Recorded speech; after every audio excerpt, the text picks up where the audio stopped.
Sa kanyang shop sa Taytay Rizal, bukod sa mga motokompo, samot-saring vintage at mini bikes din ang makikita sa koleksyon ng kilalang motorcycle restorer na si Loy Resurrection. Merong resurgence ba ng mga ganyang bike? Ngayon, medyo marami naghahanap ngayon. Okay. Yung mga monkey bikes, mini trails, maraming nagiging hobbyist na gustong magkaroon din ng ganito. Pero ikaw, ang reason mo is kasi ito yung bike ng childhood mo eh.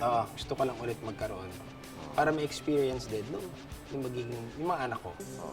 Pero sa kanyang koleksyon may isang motor na namumukod tangi sa iba. Dahil hindi na raw kailangan ng gasolina para patakbuhin ito.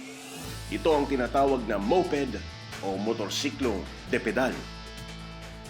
Ang kakaibang sasakyang ito, animoy pinaghalong bisikleta at motorsiklo. Ano ba tawag dito?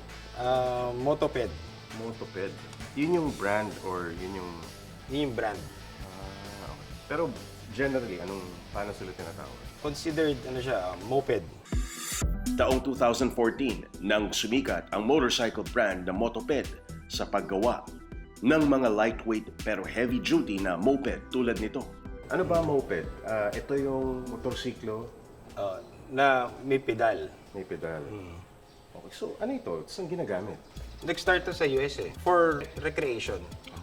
Yung niya, yung sa park, pipedal ka, bawal sa kanila yung motorized. Pag nasa road na, pwede mo na gamitin yung engine. Binili pa raw ni Loy ang kanyang moped sa Amerika nito lamang Hunyo. Ikaw nagsiset up lang or hobbyist ka talaga na mahilig ka sa mga moped? Ito kasi, kit siya, mabibili mo siya as kit. Kung gusto mong baguhin, ikaw na yung magko-custom. So basically, nakikita ko yung gulong niya pang off-road eh. So pang ano yan? Pwedeng pang trail. Trail, okay. Okay. Pero ginagamit ba ito sa city? May options na pwede mong palitan yung mag-iibang bike yung itsura niya. Yung cruiser type, ganun, or parang cafe racer. Meron gumagawa rin ito. Pwede ko subukan? Pwede. Okay. Itong moped na to, hindi pa tapos i-build. Ang gumagana lang dito yung bicycle part, yung engine, hindi pa tapos. So, ang susubukan natin yung part ng bisikleta. So, okay, tara! Pero hindi pa man ako nakalalayo. Naku po, munti ko pang madisgrasya ang moped ni Loy. Pero di rin nagtagal, nagamay ko na rin ang pagpipedal nito. So, sa unang tingin, parang mabigat siya patakbuhin, pedalan, pero magaan magaan siya eh. So, na-imagine ko pag may makina na siya, may power na ng konti, yung mga paahon, mas madali nang i-negotiate.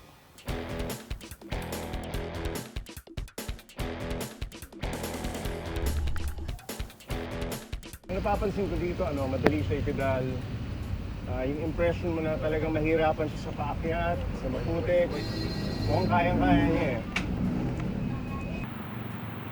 Subukan natin idaan dito sa highway. Dito tayo ngayon sa National Highway. May bandang Taytay. Ngayon, ang pagkakaiba naman dito, pag makinis yung kalye, ang hirap naman pedalan kasi pang off-road yung gulong. Mukhang kailangan ko pa ng konting pagsasanay sa pagmamaneho ng moped dahil sa kakaibang disenyo at pagkakayari nito.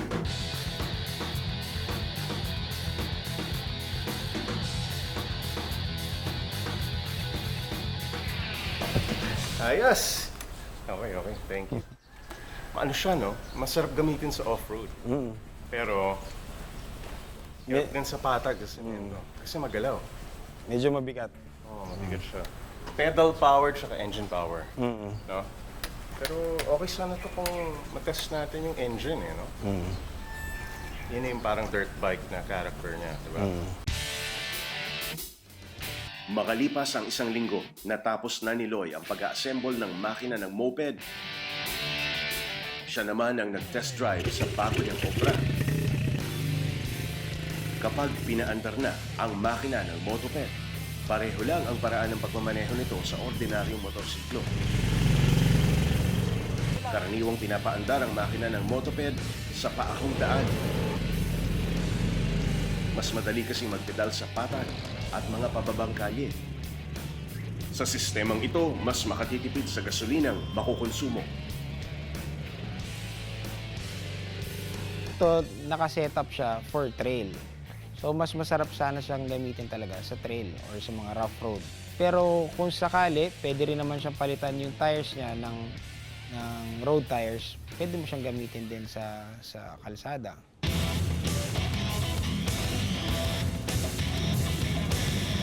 Marami rin mahilig dito sa mountain bike. At the same time, marami rin mahilig sa motorcycle. Sarap siyang gamitin, madaling para rin siyang motorsiklo. Yun yung ano niya. So, same lang. Medyo ang ano lang dyan is kakaiba siya. Yun lang yung difference niya sa ibang motorcycle. Sa dami ng mga custom bike na pwede na ngayong pagpilian, siguradong may kakaibang motor na swak sa iyong astig na panlasa.